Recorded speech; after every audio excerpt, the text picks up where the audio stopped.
तो I think कि इस पे भी हमें बात करनी चाहिए कि अगर कोई खातून चले कैरियर बनाना चाहती हैं तो आपके नज़दीक some of the best professions and what are some of the best things, या डिग्री की बात अगर मैं करूं, किस तरह से एक बच्ची को, यानी ए लेवल उसने कर लिया, ओ लेवल कर लिया, अब आगे उसने कुछ करना है, तो आपके नज़दीक वो 4-5 प्रोफेशंस क्या हैं?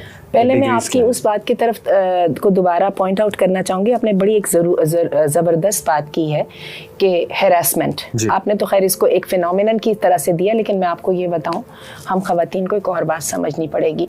जो हैरेसमेंट है ना, और जो सेक्शुअल अब्यूज़ है, इसको हम कई दफ़ा हम ख़वातीन समझती नहीं है, लेकिन मर्दों को समझ आती है।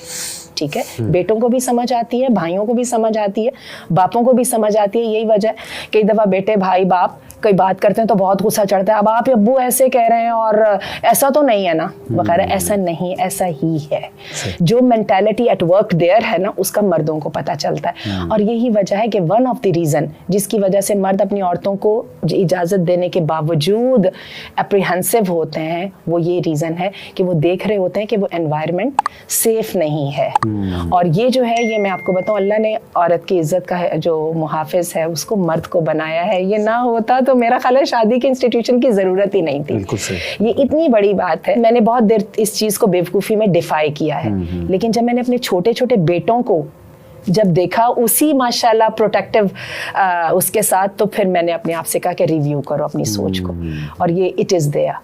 एक तो ये रीज़न है। दूसरी बात है, अब आइए उन प्रोफेशंस की तरफ जो कि एक्वायर करने के साथ हमारी हदूद नहीं कटती। अगर तो किसी तरह अल्लाह ताला हमें एक ऐसे अच्छी सोच की गवर्नमेंट दे दे जो अपने लोगों से फ़ायदा उठा सके, तो ख़वातीन की बेइंतहा ज़रूरत है। मेडिकल के शोबे में हम में से कोई डिनाई नहीं कर सकता, हमें वाकई कमिटेड और हार्ड वर्किंग ख़वातीन चाहिए। और इसी तरह तालीम के शोबे में जो ख़ास तौर पे जो हाई स्कूल तक जो है 93% ख़वातीन जो है वो सक्सेसफुल है एजुकेशन इम्पार्ट करने में। उसके लिए हमें ख़वातीन चाहिए और उनकी ट्रेनिंग और उनकी जो है नॉलेज और इन्फॉर्मेशन पे हमें वर्किंग करने की ज़रूरत है। क्वेश्चन सिर्फ एक है, पहले चादर और चारदीवारी का तहफ़्फ़ुज़ दें, उसके बाद जितनी चाहे मेहनत ले। मैं आपको बताऊं, दूसरे सारे मसले इसके बाद आएंगे। डे केयर सेंटर्स भी बन जाएंगे। सऊदी अरब में अब ये है कि जब ख़वातीन आला तालीम हासिल करती हैं तो सऊदी अरब में यूनिवर्सिटीज़ में और कॉलेजेस में, आता के स्कूल्स में, क्योंकि वहाँ का जो कंजर्वेटिव माशरा है उसमें जल्दी शादियाँ हो जाती हैं। बाकायदा स्कूल्स के अंदर डे केयर सेंटर्स है, तालिबात भी अपने बच्चे ले आती हैं जैसे कि सारे टीचर्स ले आते हैं। तो this is such a perfect setting. अब वही बात है कि यूरोप को ही जब फॉलो करना है तो यूरोप ये काम कर रहा है, वो तो नाजायज़ बच्चों के लिए करता है ना। तो हम तो ये जायज़ तरीके से ये काम कर सकते हैं, हर मसले का हल निकल सकता है। लेकिन किरदार जो है ना वो एक दफ़ा हाथ से चला जाए तो फिर उसका वो नहीं निकलता। और ये डैमेजेस जो है ना ये रिपेयरेबल नहीं है। तो ये अगर कर लिया जाए तो टीचिंग के शोबे में मैं समझती हूँ, अच्छा किसी औरत का बहुत ही माशाल्लाह मैथमेटिकल माइंड है, इकोनॉमिक्स की प्लानिंग में भी ख़वातीन बहुत अच्छी होती हैं, लेकिन अगेन जहाँ पे फिर मर्दों के साथ इंटरेक्शन आ जाती है फिर हम एकदम रिजिड हो जाएंगे। हम नहीं उस वक्त बड़े फ़ायदों को हम नहीं कंसीडर करेंगे। अच्छा, कई ख़वातीन के पास अजीब बात है, फिजिकल जो है ना स्ट्रेंथ भी बहुत ज़्यादा होती है।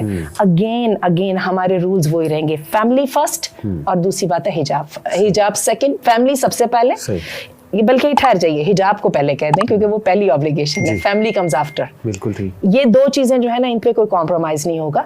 बाकी आप देखें, आपको जहाँ जहाँ पे सहूलत मिलती है, रिसर्च ओरिएंटेड टास्क मेरे ख्याल उसमें भी खवातीन माशाल्लाह बहुत एक्टिव, बहुत जहानत से काम करती हैं। मैं बात करना चाहूँगा आंटी। अच्छा, एक बात लेकिन इसमें हमें कहनी पड़ेगी, जो फैमिली का टाइम होता है ना, जैसे कि हमने बताया, जो चाइल्ड बेयरिंग की और रेयरिंग की जो एज होती है वो अमूमन 32-35 तक ख़त्म हो जाती है। ये वाली एज में जो है ना औरतों को कॉम्प्रोमाइज़ करना पड़ेगा।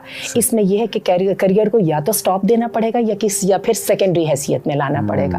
जब बच्चे थोड़े से बड़े हो जाते हैं ना, फैमिली थोड़ी अपने पैरों पे आने लग जाती है, फिर किसी को भी एतराज़ नहीं होता। जब कोई चीज़ अफेक्टेड नहीं हो रही होती तो हर बंदा चाहता है, किसको अच्छा नहीं लगता, क्या शौहर को अच्छा नहीं लगेगा कि मेरी बीवी प्रोग्रेस करे, उसकी प्रोग्रेस का उसको खुद को भी फ़ायदा और खुद को भी कितना फ़ख्र महसूस होता है। सही बात, सही बात। मैं ये भी डिस्कस करना चाहूँगा कि लेट से कोई खातून एक मिक्स्ड एनवायरनमेंट में जॉब कर रही है, फॉर वट एवर रीज़न, कोई मजबूरी हो सकती है या चले शी इज़ देयर समहाउ, मर्द बहुत ज़्यादा है, मर्दों से इंट्रैक्शन है बहुत ज़्यादा, तो what are some of the guidelines? क्या वो बिल्कुल भी मर्दों से बात ना करे, बिल्कुल भी इंटरेक्शन नहीं करनी चाहिए, इस्लाम दुआ नहीं होनी चाहिए, क्या है, व्हाट्स द वे फॉरवर्ड? पिछले दिनों ही मेरे पास एक बहुत ही ज़हीन लड़की आई और वो उनका नस्ट में एडमिशन हो गया और बहुत अच्छे घराने से उनका ताल्लुक़ है, रिलीजियस घराने से, और उन्होंने मुझे आके यही क्वेश्चन किया। तो मैंने उनको 2 बातें, जी आंटी अब मुझे बताएं मैं करूँ क्या, वहाँ पर मैं जा रही हूँ, और वो जा भी किसी इंजीनियरिंग के शोबे में रही हैं, बहुत ही ज़हीन है। अच्छा। और जो एप्टीट्यूड भी बड़ा कमाल का है। तो मैंने फिर उनको 2 बातें कही, और वो भी मैंने सोच सोच के कही। मैंने कहा एक तो आपकी जो इंटरेक्शन है ना अपने मेल क्लासमेट से, वो ऐसी होनी चाहिए जिसको आप फेसबुक पे डाल सकें। सही। यानी ऐसी नहीं होनी चाहिए जिसको आप बताते शर्माएं। सही। एक पूरी क्लास में डिस्कशन हो रही है, कई दफ़ा फ़नी कमेंट्स भी हो जाते हैं, लेकिन अगर तो ये फॉर्मल लेवल के ऊपर और डिसेंट लिमिट्स के दरमियान है तो अल्लाह ताला को इस पर कोई एतराज़ नहीं है। और दूसरी मैंने उनसे बात की कि एक असूल आपका ये है कि आप हिजाब करें, और आपने कभी ना किसी मर्द उस्ताद के साथ अकेले होना है, ना किसी मर्द क्लास फेलो के साथ अकेले होना है। और तीसरी वजह मैंने उनको एक बात कही थी, और उनको मैंने कहा था जो भी आप अपनी कुरान क्लास या कोई भी जो आपका जो दीनी तालीम का जो है कोर्स आप कर रही हैं, इसको आपने जारी रखना दिन में 1 घंटा या किसी तरह, ताकि ये बार बार आपको रिफ्रेश करता रहे आपके जिंदगी के असल मकसद की तरफ। कहीं किसी जगह पे ये ना हो कि मैं कॉम्प्रोमाइजेस अपने करियर की खातिर कर लूँ, और क्या है दूसरे भी तो कर रहे हैं ना, मुझे क्या है। तो ये आपको याद दिलाता रहे कि नहीं, मेरी जो रूट्स जहाँ पे हैं और जो मैं एंकर्ड हूँ, वो जो मेरी ग्राउंड्स हैं वो फिक्स हैं, और they have to be fix, they have to stay fix. Very apt, very apt.